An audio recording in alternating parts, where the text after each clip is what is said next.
नमस्कार, मैं हूं दमन तिवारी और आप देख रहे हैं अधिवक्ता महोदय। स्वागत है आप सभी का आज के अपने इस वीडियो में। कल यानी 6 सितंबर को लखनऊ विश्वविद्यालय एलएलएम का एंट्रेंस का एग्ज़ाम है और आप सभी लोगों को बहुत ढेर सारी शुभकामनाएं और अग्रिम बधाई आप सभी को। और उम्मीद करता हूं कि जो भी सिलेबस है उसके सारे विषयों को आप सभी ने बहुत कायदे से करीने से पढ़ लिया होगा, चीज़ें तैयार कर ली होंगी। और मैंने अपने पुराने वीडियोज़ में कुछ सवाल बताए हैं, कई सारे विषयों के सवाल बताए हैं जो कि सिलेबस में था और कुछ विषय छूट गए थे। कुछ एक कॉन्स्टिट्यूशन लॉ ऑफ इंडिया और दूसरा इंडियन पिनल कोड, जो कि बहुत ही महत्वपूर्ण विषय हैं और जहाँ से सवालों की संख्या जो होती है वो अधिक होती है, काफ़ी होती है, बहुतायत में सवाल आते हैं यहाँ से। तो इन दोनों सेगमेंट को भी एक बार पुराने सवालों को मैं लेकर के आया हूँ। तो सबसे पहले हम बात करने वाले हैं कॉन्स्टिट्यूशन लॉ ऑफ इंडिया की। तो समय बर्बाद नहीं करते हैं, सीधे विषय पर आते हैं। जैसे पिछले वर्षों में सैलिएंट फीचर से अगर सवाल देखे जाए तो सवाल आया था कि what is the chief source of political power in India, people, constitution, parliament and state legislatures. तो जो सही जवाब था वो था द पीपल। सवाल आया था the Indian constitution is dedicated to whom, the constituent assembly, the parliament, the whole society, the people of India. तो जो सही जवाब था वो था द पीपल ऑफ इंडिया। सवाल आया था कि the number of articles and schedules in original Indian constitution was. तो जो सही जवाब था वो 395 आर्टिकल्स एंड 8 शेड्यूल्स। सवाल था who is known as the architect of the constitution of independent India, Jawaharlal Nehru, Rajendra Prasad, Radhakrishnan, B R Ambedkar. तो जो सही जवाब था वो था बी आर अम्बेडकर। सवाल आया था अल्टीमेट सॉवरेंटी लाइज इन हुम, parliament, president, supreme court, people. तो जो सही जवाब था वो था पीपल। सवाल था कि constitution is generally defined as, options थे law of the land, fundamental law of the land, administrative law of land, constitutional law of land. तो जो सही जवाब था वो था fundamental law of the land. सवाल इनेक्टमेंट को लेकर के था, सवाल किस डेट को मेकिंग कंप्लीट हुई इसको लेकर के था। तो डेट्स को थोड़ा आप एक बार याद करके आइएगा। सवाल था provincial constitution committee of the constituent assembly had been chaired by whom, Jawaharlal Nehru, Sardar Patel, Vishwanath Das, none of the above. तो जो सही जवाब था वो था सरदार पटेल। सवाल पूछा था कि the constitution of India is partly rigid and partly flexible, rigid, flexible, very rigid. तो जो सही जवाब था वो था partly rigid and partly flexible. सवाल था India has parliamentary democracy because, पहला था of distribution of power between the centre and the states, दूसरा था the council of minister is responsible to the legislature, तीसरा था the members of the Lok Sabha elected by the public और चौथा था of a single constitutional framework. तो जो सही जवाब था वो था the council of ministers is responsible to the legislatures. सवाल था पंचायती राज सवाल था, लेकिन उसके पहले एक सवाल और था कि the constitution of India has created, options थे a very weak centre, a very strong centre, a centre which is weak in normal times but very strong during emergencies. तो जो सही जवाब था वो था अ वेरी स्ट्रॉन्ग सेंटर। सवाल आया था कि our constitution provides for the constitution of the union and all the states, union and all the states except Jammu and Kashmir, organs of governments of union and the states. तो ये जिस समय का सवाल है उस समय जो सही जवाब था वो था union and all the states except Jammu and Kashmir. जिस समय का ये सवाल है उस समय का मैं जवाब बता रहा हूँ। और सवाल था कि diarchy was established in India by which of the following, options थे the Indian council act 1909, the government of India act 1935, the government of India act 1919, none of the above. तो जो सही जवाब था वो था the government of India act 1919।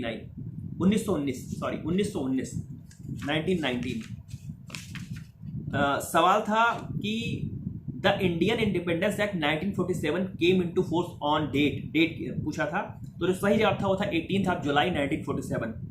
सवाल था who among the following has said that the Indian constitution is a federation with strong centralising tendency. तो जो सही जवाब था वो था सर आइवर जेनिंग्स ने बोला था। आइवर जेनिंग्स सही जवाब था। सवाल प्रियम्बल से जो पूछे गए थे कि which part of the constitution reflects the mind and ideals of the framers of the constitution। तो जो सही जवाब था वो था प्रियम्बल। सवाल प्रियम्बल से ही था कि the constitution of India secures to all its citizens, पहला जस्टिस एंड इक्वलिटी, दूसरा लिबर्टी, तीसरा फ्रेटर्निटी और चौथा ऑल ऑफ द अबव। तो जो सही जवाब था वो था ऑल ऑफ द अबव। सवाल प्रियम्बल से ही पूछा गया था कि the preamble of the Indian constitution is, नीचे स्टेटमेंट्स दिए हुए थे और सही जो जवाब था वो था a part of the constitution and can be of use in interpreting other provisions of the constitution in case of ambiguity। सवाल प्रियम्बल सही था कि preamble was amended by which amendment? तो जो सही जवाब था वो था 42nd अमेंडमेंट 1976। सेकुलर और सोशलिस्ट वर्ड कब जोड़े गए थे प्रियम्बल में? ये सवाल भी कई बार पूछा गया है। सवाल टेरिटरी और सिटीजनशिप की अगर बात कर लें तो इसमें से बहुत कम सवाल आए हैं। जैसे एक बार ये सवाल आया था कि under which article of the constitution parliament can create a new state? तो जो सही जवाब था वो था आर्टिकल 3। सवाल था the first state in independent India which was created on linguistic basis, भाषाई आधार पर। तो जो सही जवाब था वो था आंध्र प्रदेश। सवाल था the system of dual citizenship with in the country exist in. सवाल जवाब थे यूएसए, फ्रांस, इंडिया, यूके। तो जो सही जवाब था वो था यूएसए। डुअल सिटीजनशिप यूएसए में है। फंडामेंटल राइट्स, फंडामेंटल राइट से एक एक सवाल बताने की अगर मैं कोशिश करूंगा तो ये वीडियो बहुत लंबा हो जाएगा और समय बहुत ज़्यादा लगेगा। तो मैं एक बार दोहरा दूं कि आर्टिकल 12 से लेकर के आर्टिकल 35, 12 से 35 का जो पार्ट 3 वाला पूरा चैप्टर है, उसका एक एक आर्टिकल, उसके अंतर्गत एक एक आर्टिकल के अंदर एक जितने भी लीडिंग केस लॉज हैं वो सारे के सारे आपके लिए बहुत महत्वपूर्ण हैं। इसी फंडामेंटल राइट वाले चैप्टर की बात कर ले तो यहीं से आपको केवल फंडामेंटल राइट वाले चैप्टर से 7 से 8 सवाल आपको मिल जाएंगे। जैसे सवाल था कि the definition of state under article 12 of the constitution applies to whom? तो जो सही जवाब था वो था part 3 and part 4 of the constitution.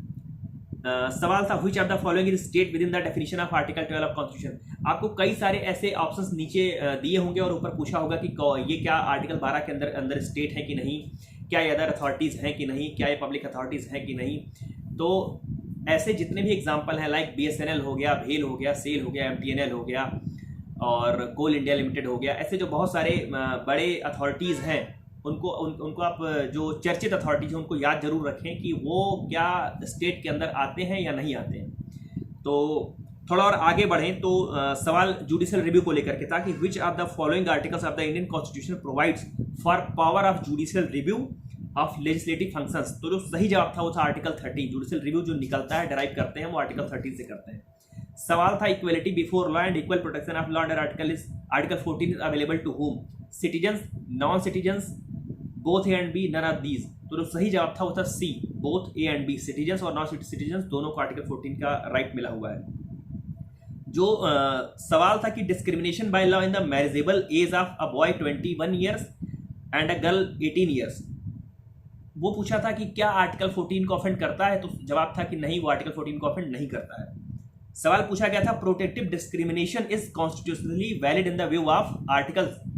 तो जो सही जवाब था वो था article 15 clause 4 and article 16 clause 4। थोड़ा और आगे बढ़े तो reservation of seats in educational institutions in favour of scheduled caste and schedule tribes is govern by the article? तो जो सही जवाब था वो था article 15 clause 4 of the constitution of India. सवाल था reservation of seats in private educational institutes in favour of scheduled caste and scheduled tribe is govern by? तो इसका जो सही जवाब था वो था article 15 clause 5 of the constitution of India. सवाल था by which of the following constitutional amendment clause 4B was added to article 16 in the constitution?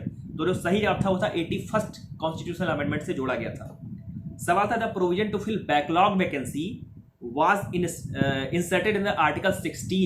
Backlog जो बैकलॉग भर्ती के विषय में चीजें जोड़ी गई थी वो किससे जोड़ी गई थी? तो जो सही जवाब था वो था 81st अमेंडमेंट 2000। सवाल था untouchability is abolished and its practice in any form is forbidden under article? तो जो सही जवाब था वो था आर्टिकल 17।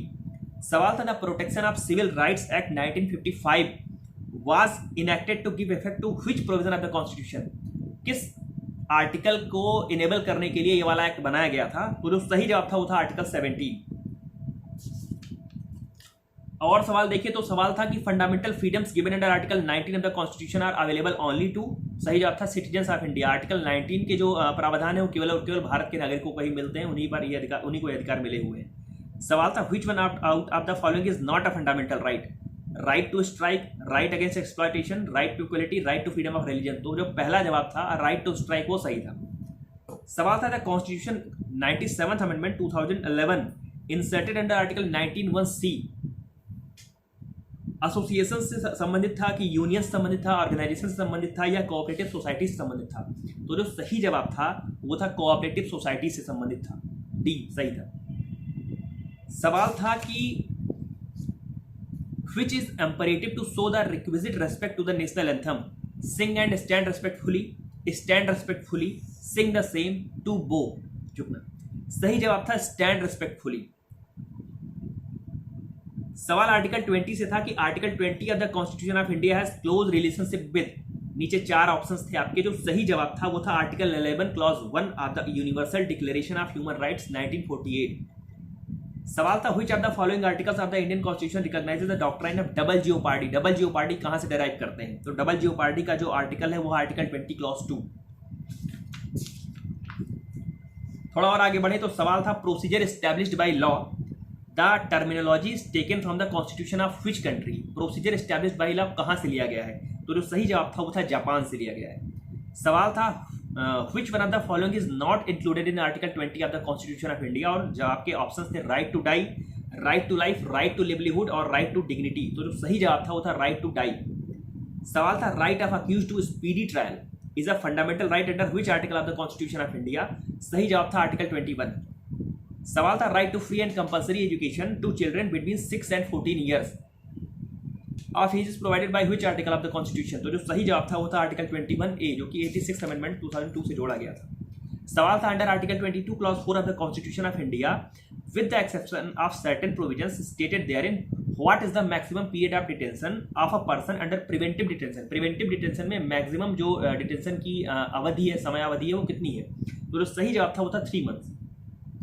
सवाल था on proclamation of emergency under article 352 the president has power to suspend the fundamental right except the right secured by article 1920, article 2021, article 2122, article 19, 20 and 21। तो जो सही जवाब था वो था आर्टिकल 20 एंड आर्टिकल 21B। सवाल था which deciding case of terrorist which procedure is to be followed. सवाल था जवाब था प्रोसीजर एस्टैब्लिश्ड बाय लॉ, जवाब था procedure established by the constitution, जवाब था both A and B above, और लास्ट था नन ऑफ द अबव। तो जो सही जवाब था वो था प्रोसीजर एस्टैब्लिश्ड बाय लॉ। सवाल था prohibition of traffic in human beings and forced labour has been provided under article. तो जो सही जवाब था वो था आर्टिकल 23। थोड़ा और आगे बढ़ते हैं और फंडामेंटल राइट से आगे जो रिट्स का पोर्शन है आर्टिकल 32 में जो 5 रिट हैं, उन रिट के विषय में जरूर पढ़ के आइए। और उन रिट का जो एक लाइन का जो समरी है, जैसे को वारंटो किस लिए होता है, हेबियस कॉर्पस किस लिए होता है, पर्पज बेसिकली उनका पर्पज क्या होता है, और जो लीडिंग केस लॉ उनसे संबंधित है, जैसे एडीएम जबलपुर वाला केस है, तो ऐसे करके जैसे हेबियस कॉर्पस केस के नाम से जानते हैं, तो ऐसे ही अगर उस रिट के अंदर कोई भी लीडिंग केस लॉ है तो उस लीडिंग केस लॉ को पढ़ के आने की आवश्यकता है। और उन रिटों का जो पर्पज है, जैसे हैबियस कॉर्पस का है कि to have the body before the court, तो ऐसे एक लाइन का आप अपना वो स्पेसिफिक आप उसका मीन समझ के आओ, मतलब समझ के आओ, और उसका एक लीडिंग केस लॉ, 1 या 2 लीडिंग केस लॉ पढ़ के आइए। तो फंडामेंटल राइट वाला यहाँ से हम फंडामेंटल राइट से आगे बढ़ते हैं, डीपीएसपी पे आते हैं, directive principle of state policy पे आते हैं। तो सवाल था कि the binding force behind the directive principle of state policy is public opinion, government, constitution, administration. तो जो सही जवाब था वो था पब्लिक ओपिनियन। सवाल था if the directive principle of state policy is infringed, आपके ऑप्शन है there is remedy in the court, option है there is no remedy by judicial proceeding, there is remedy in Lok Adalat, there is remedy in the court of special executive magistrate. तो जो सही जवाब था वो था there is no remedy in judicial proceeding. DPSP ना तो डीपीएसपी को लागू कराने के लिए आप कोर्ट को बाध्य नहीं कर सकते हैं। सवाल था the directive principle of state policy are justiciable, non justiciable, not all are justiciable but some are, और चौथा था justiciable so for do not conflict with the fundamental rights. तो जो सही जवाब था वो था नॉन जस्टिसिएबल। डीपीएसपी से भी थोड़ा आगे बढ़ते हैं, जैसे एक डीपीएसपी का ही एक सवाल है कि which one of the following is not a directive principle of state policy, और नीचे आपको 4 ऑप्शंस दिए होंगे जिसमें से एक नहीं होगा। अब वो 4 ऑप्शंस में से कई बार बदलेंगे, तो आप कायदे से पढ़ के आइए कि डीपीएसपी में क्या क्या चीज़ें दी हुई हैं। और विलेज पंचायत को लेकर के डीपीएसपी में सवाल कई बार पूछे गए। विलेज पंचायत को लेकर के आर्टिकल 39 क्लॉज 1 को लेकर के कई बार सवाल पूछा गया है। आर्टिकल 48A को लेकर के कई बार सवाल पूछा गया है। Protection and improvement of environment and safeguarding of forest and wild life से सवाल पूछा गया है। सवाल आर्टिकल 51 क्लॉज A से पूछा गया है। जैसे सवाल है कि the constitution of India recognises international law under article, तो जो सही जवाब है वो article 51 and article 253। Fundamental duties कब जोड़ी गई, कितनी है, सबसे लेटेस्ट कौन सी है, ऐसे वाले सवाल फंडामेंटल ड्यूटीज से आए हैं। जैसे सवाल है कि the number of fundamental duties under the Indian constitution is 12, 11, 10, 13, तो आपको 11 पे टिक करके आना है। एग्जीक्यूटिव पे आ जाते हैं। एग्जीक्यूटिव के सवाल, executive power of the union किसमें है, तो जो आपके ऑप्शंस हैं उसमें सही जो जवाब था वो था is required to be made and executed in the name of the president. President के नाम से और प्रेसिडेंट के अधीन ही वो सारी चीज़ें की जाती हैं। सवाल था the method of proportional representation is adopted in the election of home, prime minister, president, governor, chief justice of India. तो जो सही जवाब था वो था प्रेसिडेंट। मतलब प्रेसिडेंट के इलेक्शन का मैनर, मोड, उनका कार्यकाल कितना होगा, उनकी शक्तियां, प्रेसिडेंट की शक्तियां कितनी होंगी। और जब हम प्रेसिडेंट को पढ़ रहे हैं तो इसी के साथ में गवर्नर, क्योंकि गवर्नर का जो मैनर है उनका इलेक्शन का, या गवर्नर की जो शक्तियां हैं वो काफ़ी हद तक हूबहू प्रेसिडेंट से मिलती हैं। तो दोनों के आर्टिकल्स को साथ में पढ़ने की आवश्यकता है, प्रेसिडेंट को और गवर्नर को साथ में पढ़ने की आवश्यकता है। उनकी मैक्सिमम एज कितनी होगी, रिटायरमेंट की मैक्सिमम एज कितनी होगी, उनको हटाया कैसे जा सकता है, इन सारी चीज़ों को लेकर के सवाल आए हैं। और कुछ ऐसे सवाल की which one of the following justice chief justice of India has acted as president of India, M Hidayatullah, P Gajendragadkar, B N Bhagwati, Alam दावब। तो जो सही जवाब था एम हिदायतुल्लाह था। कई बार सवाल पूछा गया है ऑर्डिनेंस मेकिंग पावर को लेकर के और पार्डन को लेकर के कि गवर्नर का ऑर्डिनेंस मेकिंग पावर कहाँ पे है, प्रेसिडेंट का ऑर्डिनेंस मेकिंग पावर कहाँ पे है, और गवर्नर का पार्डन पावर कहाँ पे है, और प्रेसिडेंट का पार्डनिंग पावर कहाँ पे है। तो इन आर्टिकल्स को एक बार देख के आने की आवश्यकता है। जैसे सवाल था कि an ordinance in a state is promulgated by whom, chief minister, chief justice of high court, governor of the state, none of the above. तो जो सही जवाब था वो था गवर्नर ऑफ द स्टेट। जिस समय हाउस नहीं चल रहा होता है उस समय गवर्नर ऑर्डिनेंस लेकर के आता है, जिसकी जो प्रकृति होती है वो भी एक आम कानून की तरह होती है। लेजिस्लेचर से सवाल अगर देखा जाए तो सवाल आया था कि under article 79 of the constitution of India the parliament for the union consist of whom. पहला the Lok Sabha and the Rajya Sabha, the council of state and the house of the people, तीसरा president the council of state and the house of the people, चौथा president the Lok Sabha. तो जो सही जवाब था वो था president the council of states and the house of the people. सवाल था how many members of the Rajya Sabha retire after every 2 years। तो जो सही जवाब था वो था 1/3, 1/3। सवाल इसी पोर्शन से आया था finance bills are introduced in, first in Rajya Sabha, first in Lok Sabha, simultaneously in Rajya Sabha and Lok Sabha, can be introduced in either house of parliament. तो जो सही जवाब था वो था फर्स्ट इन लोकसभा। कुछ और सवाल कॉन्स्टिट्यूशन के देखें तो सवाल आया था कि parliament can legislate on matters in the state list. आपके ऑप्शंस थे under any circumstances, if Rajya Sabha passes a resolution by 2/3 majority, by wish of the president, by asking the legislature of the state concern. अब मैं कुछ सवाल बोल देता हूँ क्योंकि ऑप्शन बोलने में अब बहुत समय लग जाएगा। कुछ मैं सवाल बता देता हूँ जो सवाल आए थे। सवाल आया था कि when a state fails to implement the administrative directions by the union under article 256 of the constitution of India. Article 256 of the constitution of India में जो स्टेट को डायरेक्शन मिले अगर उसको फॉलो ना किया जाए तो क्या हो सकता है, ये सवाल आया था। सवाल था the maximum term of national emergency is what, 1 year, 3 year, indefinite 6 month। सवाल था कि the term of any state legislative assembly can be extended during emergency by the president of India, governor of state concern, union parliament, state legislature by itself. तो ये सारे सवाल कुछ emergency को लेकर थे। चूंकि कल आपका एंट्रेंस है और आज मैं बता रहा हूँ, इसके लिए मुझे क्षमा कीजिएगा कि मुझसे थोड़ी देर हो गई है, लेकिन देर अभी नहीं हुई है।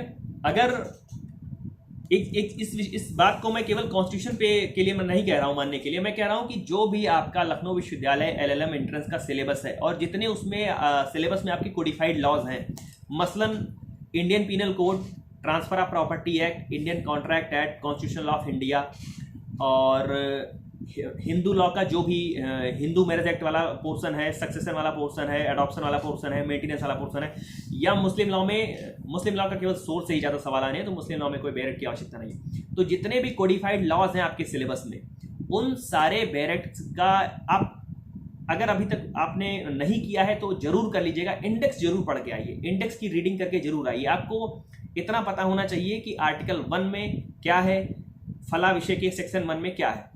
सेक्शन देख करके अगर आप उन चारों ऑप्शंस में से आपके दिमाग में ये चीज़ आ जाती है कि सेक्शन 1 में ये था, मैं पढ़ के आया हूँ, इतना काफ़ी है, तो आप सफल होना आपका 100% निश्चित है। लेकिन अगर आपने बैरेक्ट की रीडिंग नहीं की है, अगर आपने इंडेक्स की रीडिंग नहीं की है, तो निश्चित ही आप कमज़ोर हैं और निश्चित ही भी आपकी तैयारी पूरी नहीं है। तो ये मैं राय आप खुद भी दूंगा, और मैंने जितने भी LLM के यहाँ पे लड़के हैं, जो भी टॉपर्स कहिए या किसी भी आम छात्र से जिससे मेरी बात हुई, उन सभी ने एक राय दी है। और ये सामूहिक राय है, संयुक्त वक्तव्य है उनका भी और मेरा, कि आप अगर आपने कोई बहुत विशेष तैयारी नहीं की है लेकिन आप दाखिला चाहते हैं, प्रवेश चाहते हैं, तो अभी भी आपके पास थोड़ा सा जो समय बचा हुआ है उसमें आप इंडेक्स की रीडिंग करके जरूर आइए। बचा हुआ है एक विषय आईपीसी, इंडियन पिनल कोड।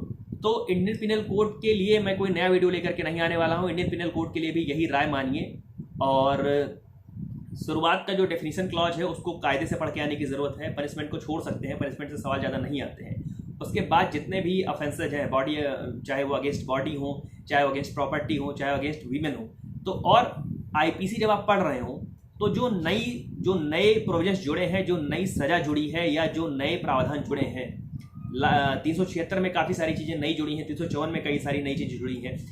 तो जितनी भी नई धाराएं जुड़ी हैं, जितने भी आपको क्लॉजेज ए बी ए या ए सी करके जो नई धाराएं आपको मिलेंगी, चाहे वो 2013 के अमेंडमेंट के बाद हो, चाहे 18 के अमेंडमेंट के बाद हो, उन धाराओं को जरूर से जरूर पढ़ के आइए।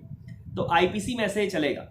बाकी कॉन्स्टिट्यूशन में मैं फिर से कॉन्स्टिट्यूशन के साथ में सारे विषयों में बता दूं कि जितने भी विषय कोडिफाइड हैं उनके आप इंडेक्स की रीडिंग करके जरूर आइए। और अगर आप इंडेक्स की रीडिंग करके आ रहे हैं तो निश्चित, ये वादा नहीं दावा है कि आप सफल होंगे। तो ढेर सारी शुभकामनाएं आप सभी को। और यदि अभी भी किसी को अपना वेन्यू समझ में ना आ रहा हो, एग्जाम हॉल, एग्जाम उनका कहाँ पे होना है समझ में नहीं आ रहा हो, तो आप कमेंट बॉक्स में आकर के अभी भी पूछ सकते हैं, समय है। ढेर सारी शुभकामनाओं के साथ विदा दीजिए मुझे, और मैं उम्मीद करता हूं कि जल्दी ही लखनऊ विश्वविद्यालय के विधि संकाय में आपका प्रवेश सुनिश्चित होगा और संकाय में आपसे मुलाकात होगी। तो ढेर सारी शुभकामनाएं आप सभी को, और खूब स्वस्थ मन से आइए और स्वस्थ मन के साथ अच्छे माहौल में अपना इम्तिहान दीजिए, और ढेर सारी शुभकामनाएं। कल आपका प्रथम चरण है, आपका जो सपना है विश्वविद्यालय में प्रवेश लेने का, विश्वविद्यालय के फैकल्टी ऑफ लॉ में प्रवेश लेने का, कल आप अपना पहला काम करने जा रहे हैं। तो आप सभी सफल हों, इन्हीं शुभकामनाओं के साथ धन्यवाद, प्रणाम।